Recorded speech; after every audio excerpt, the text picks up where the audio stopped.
começou naquela quinta-feira, 11 de dezembro de 1952.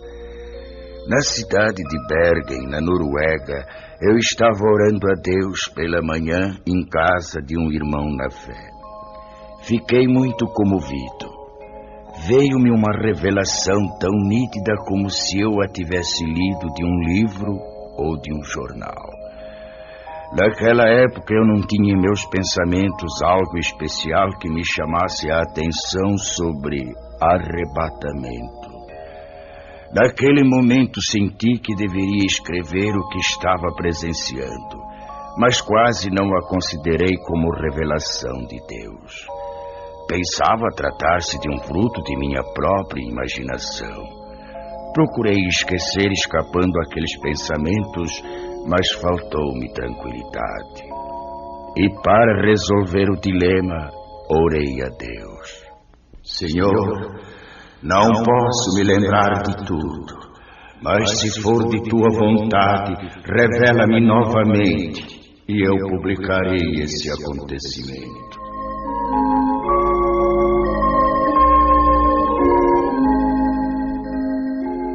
Passaram-se 2 semanas. Numa noite, por volta das 22 horas, voltei a ver claramente pela segunda vez a revelação. Não tive mais dúvidas. Apanhei lápis e papel. Comecei a anotar os acontecimentos segundo iam se desenrolando diante de mim.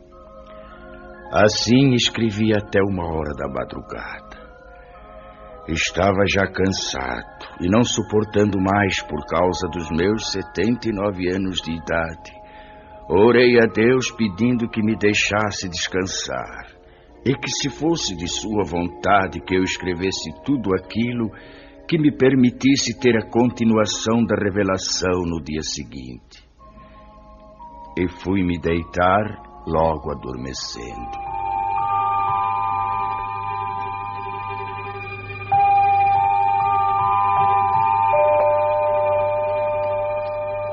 Por uma noite, depois de uma semana, como nas vezes anteriores, veio a mim o restante da revelação, começando exatamente onde havia sido interrompida. Esta é a descrição de como veio a mim a revelação de Deus. Espero possa ela despertar mais almas para se dirigirem a Deus, antes de soar a última trombeta.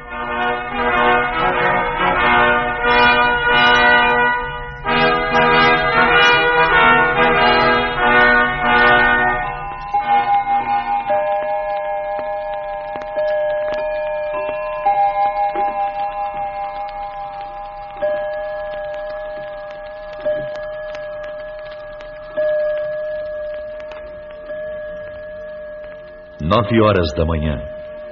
A esposa de André, sozinha em sua casa, escuta um programa radiofônico especial para crianças. Ela aprecia tais programas, pois sempre falam sobre a palavra de Deus.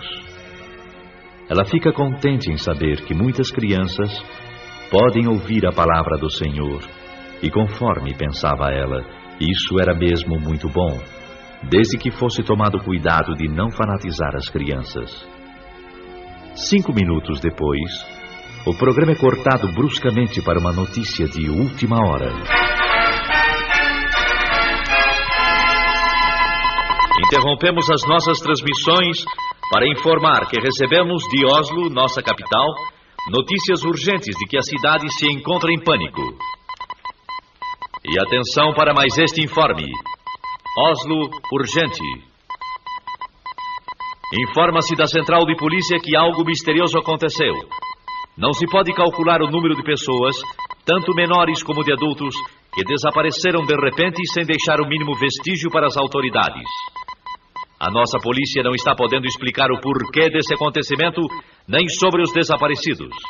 Trata-se de um número incalculável e solicita que em cada família, onde se note a falta de alguém, seja feita notificação urgente ao posto policial mais próximo, dando minúcias e circunstâncias ligadas ao desaparecimento para se facilitar o trabalho das autoridades, a fim de que possam desvendar este mistério. Mais este informe ainda. Oslo, urgentíssimo.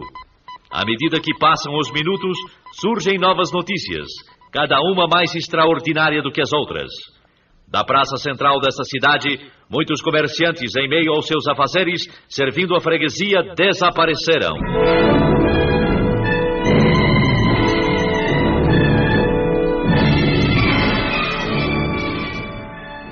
O noticiário contava que um freguês de uma casa de floricultura relatou aos policiais que... Quando eu estava pagando a despesa das minhas compras, o negociante que estava trocando dinheiro sumiu. Sumiu sim, senhores. Sumiu e não se sabe para onde. Eu notei apenas que ouvi umas palavras semelhantes a... Glória a Jesus! Glória a Jesus! Glória a Jesus! Então eu não vi mais o negociante. Eu cheguei a esfregar os olhos. Aquilo era inacreditável. Tudo então parecia só uma leve neblina. Mas eu não tinha mais nada para ver.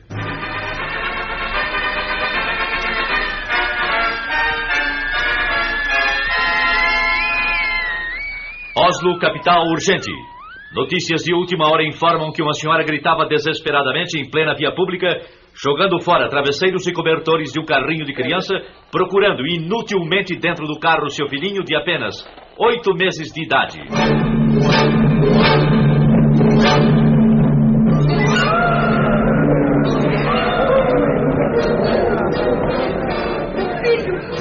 Meu filhinho! Onde está ele? Socorro! Ajude-me! Alguém roubou meu filho! Ele estava há pouco deitadinho dentro do carro e já não está mais! Socorro! Meu filhinho desapareceu! Onde está a polícia? A polícia, entretanto, estava lá. Para quê? Que poderia fazer? Não é este o primeiro caso, senhoras e senhores ouvintes. De todos os lados surgem pessoas clamando pela ação policial, solicitando auxílio nas buscas de gente desaparecida. São pessoas que chegam chorando e gemendo. Um negociante, há poucos instantes, abandonou sua loja e, correndo rua abaixo a plenos pulmões, alarmava. Socorro! Socorro! Eu não sei como, mas 2 empregados de minha loja acabam de desaparecer!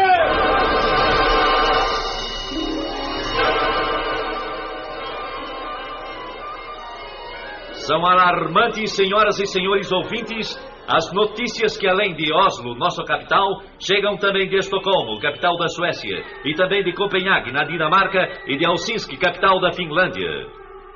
Que será o fim disso? De todas essas partes, os acontecimentos são iguais.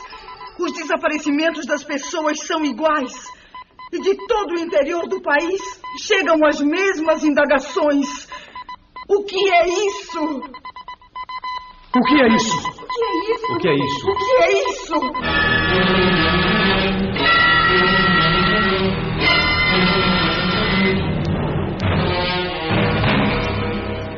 A esposa do Sr. André, impressionada com tais acontecimentos, pergunta-se, temerosa e aflita: Deve ser isto que está acontecendo. Oh, Senhor Deus, ajuda-me a compreender. Resoluta, vai à porta da rua de sua casa. Olha preocupada para fora. Tudo na vizinhança sempre foi calmo. Nem bem chegou ali, e então... Ruth! Ruth! O que se passa? Mas aquela é a senhora Harlan, que veio vindo desesperada chamar pela Ruth. A senhora não viu alguma pessoa desconhecida passar por aqui?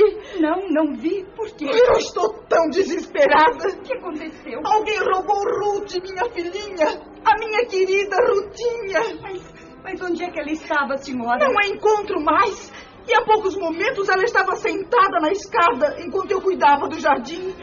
Tive que ficar espantada quando, olhando para ela, não a vi mais. Mas como? Apenas então notei como que um vulto rápido subia pela parede. Olhei para os lados, para cima, e não a vi mais. O que é isso? Não sei mais o que fazer. Oh, Deus, me ajude a encontrar a minha filha querida. Ruth! Ruth, minha filha! Onde está minha filha? O que foi feito dela? Eu quero a minha Ruth! Ruth! Pobre senhora Harlan, como está sofrendo. Estou perplexa com este acontecido. E é igualzinho ao que o rádio está anunciando. Mas que é aquilo? É o meu marido, sim. É o André, e vem vindo apressado como que de volta para casa. O que aconteceu, André? Você chegando em casa a esta hora, tão cedo. São apenas 9:30 da manhã. Oh, minha querida esposa, eu nem sei como lhe explicar. O que foi que houve? Algo muito estranho está acontecendo. Muito estranho? Lá na oficina a confusão é geral. Por quê? Ninguém entende mais nada. De um momento para o outro, alguns colegas desapareceram. O quê? Como se tivesse combinado, entende? Desapareceram sem nenhum aviso. As máquinas estão paradas. O que é isto, meu Deus? Como é que pode, André? Nós pensamos primeiramente em tratar-se de algum desastre. E então começamos a procurar pelos colegas. E nada? Não encontramos nem vestígios deles. Absolutamente nada, André. Absolutamente. E enquanto estávamos a nos entreolhar uns para os outros, ficamos espantados. Quem? Com o que, André? Um dos colegas nossos começou a gritar e a chorar. Era justamente aquele companheiro que sempre dizia ser crente em Jesus e ia constantemente à igreja. O que é que ele dizia? Falava desta maneira. Agora sim. Agora foi. Já não há mais jeito. Ah, como é triste. O que farei agora? Foi Jesus. Sim, foi ele que veio buscar o seu povo e eu fui exilado. Que farei? E então caía num pranto desesperado. Você, André? Eu lhe disse para que se calasse. Que não falasse tolices. Mas qual? Ele continuou a gritar e eram horríveis os seus gritos. É inacreditável. Enquanto ele continuava a gritar, tivemos a nossa atenção voltada para os outros que ficaram nas mesmas condições. E exatamente por esse motivo, nós deixamos o serviço e agora estamos aguardando notícias. O rádio continua a informar sobre esses desaparecimentos inexplicáveis. Desde as 9 da manhã, André, que são notícias e mais notícias sobre pessoas que em desespero telefonam para a polícia. E todas as respostas são desoladoras. As autoridades não podem fazer nada senão aguardar. Sabe, André? O quê? Chegam também pelo rádio notícias de alto mar, dizendo sobre passageiros e tripulantes que desapareceram misteriosamente.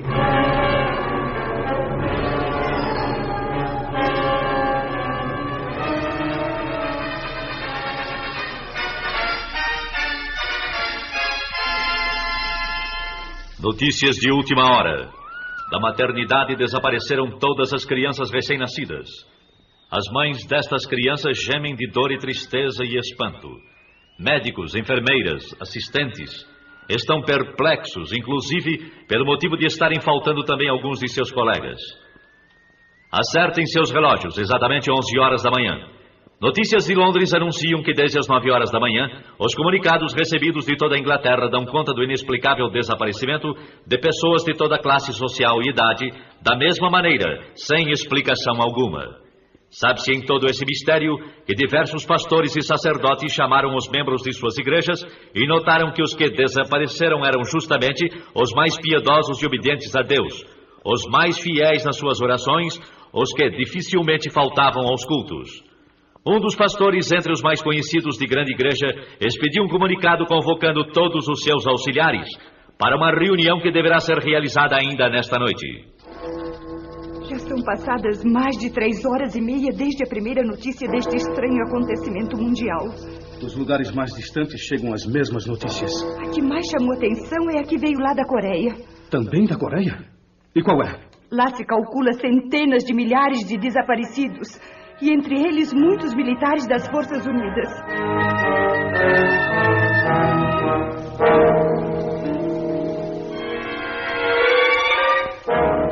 É totalmente impossível descrever o que se tem passado nas últimas horas. A angústia toma conta de todos. As ruas estão agora com um movimento desusado. Pessoas correndo, chorando, chamando e clamando. As mães aflitas à procura de seus filhos. E no meio destes clamores também há os que zombam e amaldiçoam a Deus e aos próprios homens. Um senhor correndo com os punhos levantados gritava: Cuidado, gente! Cuidado! Ele vem nos pegar um por um! Com certeza perdeu o juízo! Uma senhora de idade, parada, com as mãos postas, olhando para o alto, clamava: Oh, não, não! Nós não estávamos prontos para subir com ele. E ele veio e eu não subi. Agora terei de ficar. Daqui para frente ninguém mais será levado. Ó Senhor Jesus, ó Jesus, ajudai-nos. Eu sei, bem sei, não adianta mais. E eu que sempre fui religiosa durante toda a minha vida, mas que nunca pensei que ele viesse assim tão depressa. Oh, eu devia ter cuidado mais de minha vida espiritual. Eu devia ter cuidado mais de minha vida espiritual.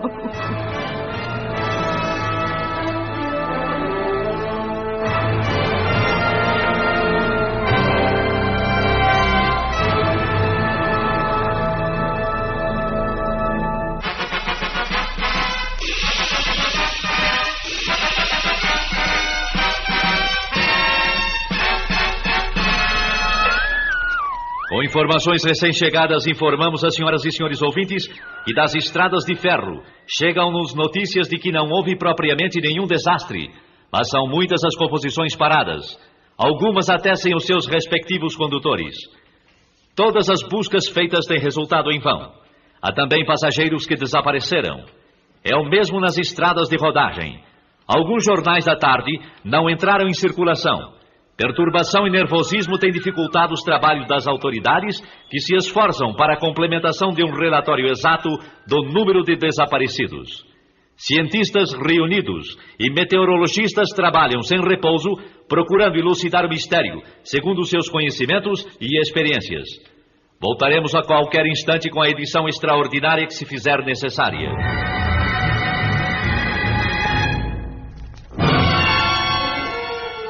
Lá dos Estados Unidos da América do Norte chegam também notícias. Primeiramente dos Estados do Leste. E que dizem elas? O fenômeno é o mesmo como aqui na Noruega. Lá aconteceram desastres graves, com perdas de muitas vidas. Os jornais prometem dar informações mais claras sobre tais acontecimentos nas edições de amanhã. Vamos aguardar agora o noticiário radiofônico das 20 horas.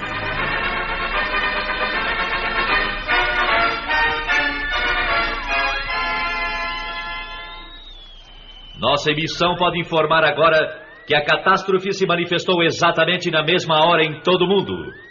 Embora as informações tenham partido das grandes cidades, já se sabe agora que em todos os locais, cidades menores, vilas e aldeias, o acontecimento é idêntico. Assim como tem se dado na parte norte da terra, dá-se também na parte sul. O que toma conta da população é o medo. Ninguém nesta noite procura cama para dormir, tal é a apreensão do povo.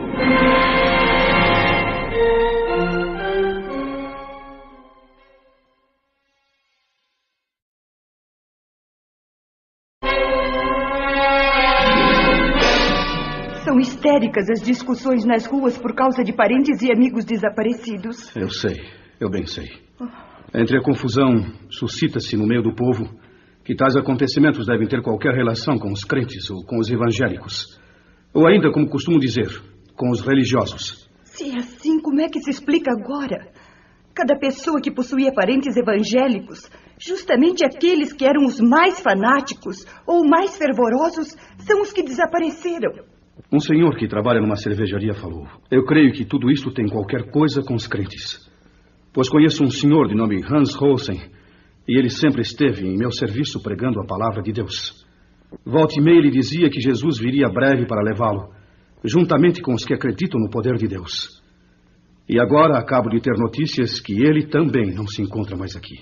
E tais palavras foram confirmadas? Foram, exatamente. Um outro homem também falou. É verdade. Nós tínhamos como colega uma pessoa que falava a mesma coisa. E agora o seu nome também está na lista dos desaparecidos. E na tal de reunião onde você estava por acaso, alguém protestou? É claro que sim. Alguém disse em voz alta: é necessário que as autoridades proíbam agora a leitura da Bíblia em reuniões cristãs, para que assim evitemos que novamente aconteça o mesmo. E em resposta a essas palavras? Em resposta a elas, um senhor disse: não há mais perigo. Nunca mais vai acontecer coisa igual. Esses crentes que nós chamávamos fanáticos tinham razão. Eles nos falaram de Cristo e esperavam a volta de Jesus para buscá-los. Ai de nós, meu povo, que não demos atenção para eles. Com eles estaríamos melhor do que sermos obrigados a ficar nesse caos que já começou. E que digo mais, vai ser pior. Palavras essas que me causam profunda comoção, acredite. Um outro cidadão protestou com veemência, dizendo: você está acreditando naquelas bobagens? Por que então não fez companhia a eles quando eles sumiram? E o senhor? Que respondeu? Calmo e seguro respondeu: sim, se eu tivesse obedecido aos ensinamentos que eles davam a respeito de Jesus, eu não estaria agora aqui. Mas é tarde. Agora é tarde. Acabando de dizer isso, retirou-se pesaroso enquanto um sujeito do grupo gritava: você e todos que pensaram assim só merecem uma coisa: a forca! Fora com essa bobagem de cristianismo!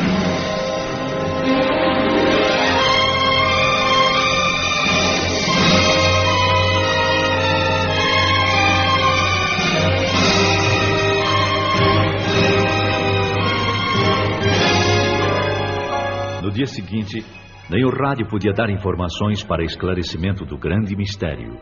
Apenas continuavam as notícias vindas de longe.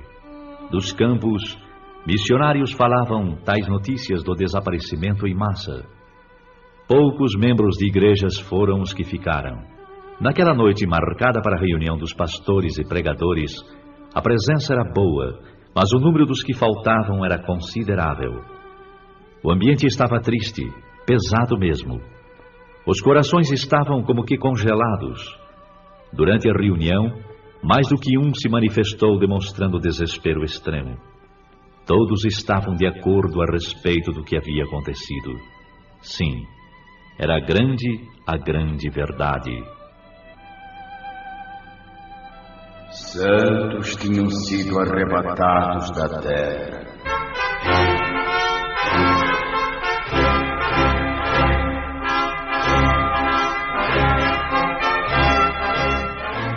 A noiva de Cristo foi levada ao céu.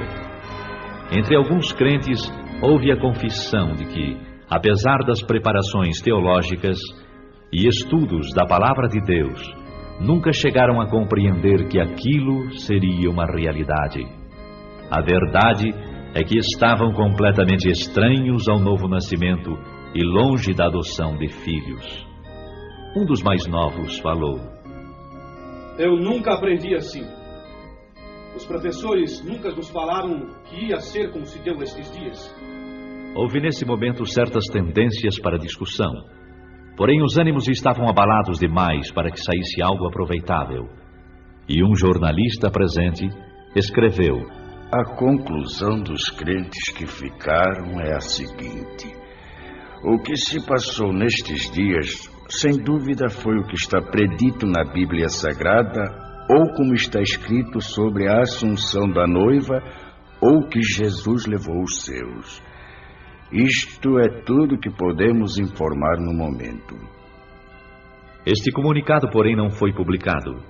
As autoridades acharam que tudo aquilo era produto da mente nervosa dos evangélicos e seus ministros. Foi ainda qualificado de fantasia, sem ter nada de realidade. Depois de um acontecimento de envergadura, qualquer pronunciamento de esclarecimento só poderia ser dado pelo governo. E se for provado que tem relação com a religião cristã, o primeiro passo deve ser o do fechamento das igrejas e outros lugares de pregações evangélicas, até que o caso seja devidamente esclarecido. Mas já não se trata de caso nacional, e sim de internacional. No campo religioso, nas igrejas, o ambiente geral é de tristeza. Mas no domingo todas as igrejas e templos estavam repletas. Em certas igrejas não havia pastor. E aqueles que nunca faltavam nos cultos estavam ausentes. Muitas igrejas estão com um número muito reduzido de membros. E em lugar dos crentes estavam aqueles que anteriormente haviam desprezado as mensagens. Eu vi que o povo estava ansioso para conhecer a palavra. Mas a Bíblia era como um livro selado. Um senhor procurou ler, mas disse: eu estou vendo as letras,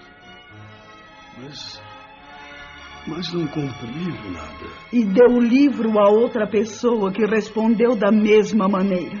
Bastou isso para que todos os presentes começassem a chorar e a gemer.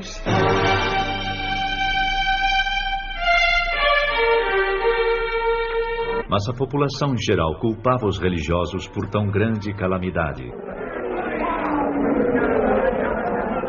Tudo isso tem acontecido unicamente por causa dos crentes. Sim, é isso mesmo. Esta praga tem vindo sobre nós unicamente por causa deles. Vamos até a igreja e vejamos o que podem eles nos explicar. E a explicação dos que ficaram foi simples, triste e com poucas palavras. O tempo da graça terminou. Mas algumas palavras e no culto iniciou-se a confusão, bem como em todas as reuniões realizadas para tais esclarecimentos. Alguns, levantando-se, começavam a culpar o pregador. A culpa é sua! Muitos não subiram porque você nunca esclareceu como deveria fazer, anunciando que a vinda de Jesus estava perto. Nunca esclareceu que devíamos ter um coração purificado e cheio do Espírito Santo. E que sempre deveríamos estar retos diante de Deus e também dos homens. Agora eu sei o que foi que me impediu de ir de encontro a Jesus. Foram justamente as mínimas coisas que eu julgava sem importância e que não me impediriam de ir ao céu. E eis que aqui estou. Tem misericórdia de mim. Ajuda-me! Ajuda-me! Calem a boca. Eu fiz o meu dever. Fiz o meu dever e fiz mais ainda.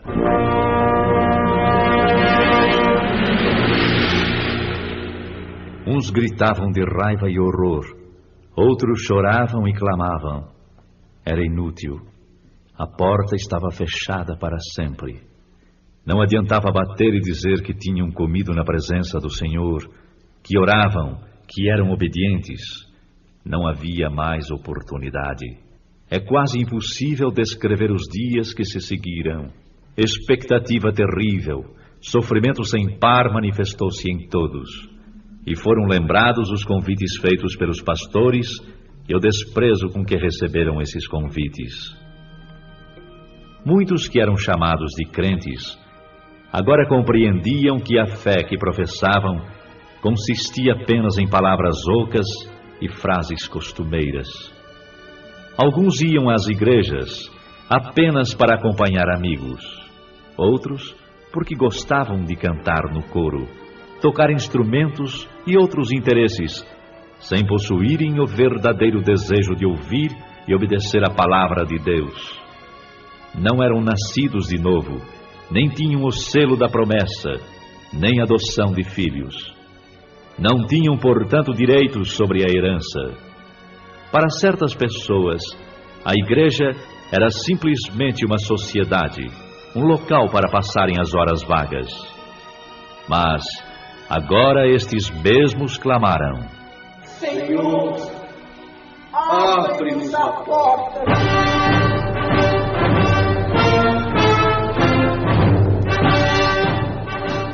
Para espanto e preocupação maior, surgem os rumores de que a Terceira Guerra Mundial está prestes a ser iniciada.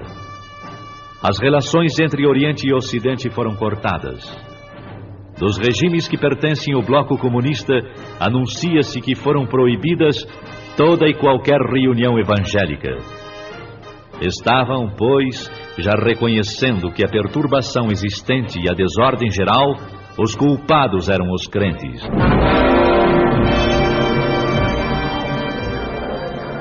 Maior confusão, é anunciado que está em vigor a pena capital para todo aquele que pronunciar o nome de Jesus. Então é chegada a hora de varrer sobre a terra a praga chamada cristianismo. Morte certa também para os que guardam em sua casa alguma coisa que faça lembrar de Jesus Cristo e seus ensinamentos.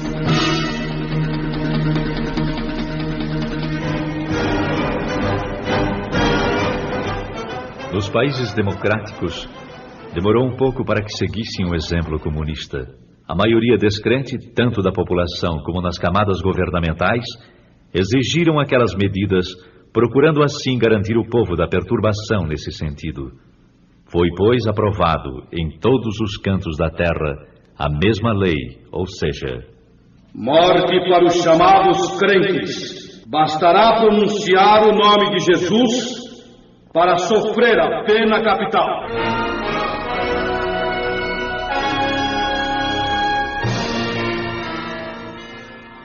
E com estes acontecimentos, inicia-se a época mais terrível da história humana.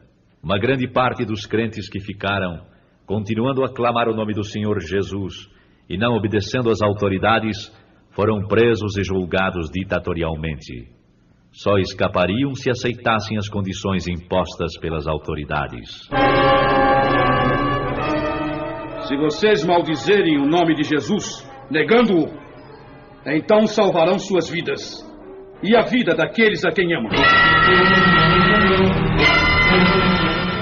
Para a perplexidade das autoridades, milhares ficaram firmes no propósito de testificarem que eram de Jesus e não o negariam, qualquer que fosse o resultado. Agora, Satanás estava demonstrando que verdadeiramente estava agindo sobre a face da terra.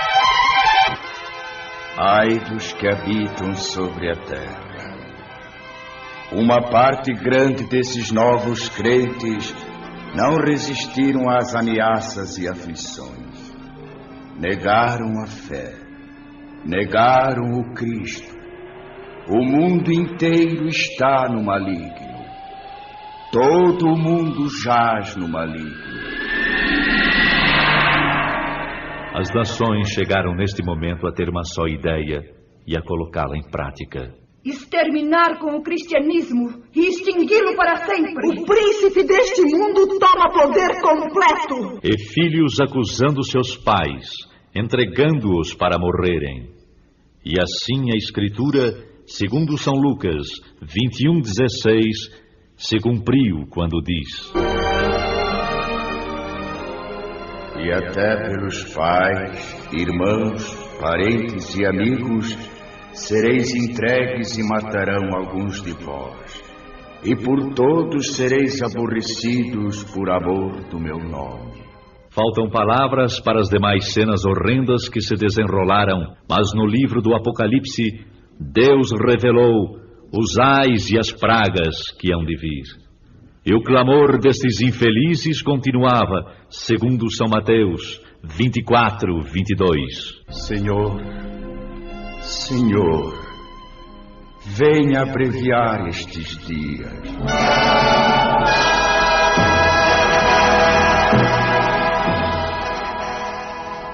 E assim termina a descrição da revelação que a mim veio quando me encontrava no dia 11 de dezembro de 1952 em Bergen, na Noruega. Ao irmão em Cristo, ao amigo, lembro: prepara-te para o encontro com Deus, para que não aconteça de seres deixado quando o Senhor vier buscar a sua igreja. A noiva hoje mesmo procura a face do Todo-Poderoso e pede, com coração quebrantado e contrito, que a graça e a luz te sejam concedidas pelo Espírito Santo. Amigo, enquanto estamos no dia chamado hoje, a oportunidade de aceitares as grandes verdades e obedecê-las. Ainda hoje, irmão, pode ser selado junto com os que pertencem ao Senhor Jesus Cristo. Ele virá. Aguarda. Ele virá num abrir e fechar de olhos, arrebatar a sua igreja. Cuidado. Esta é a grande verdade. A última trombeta soará.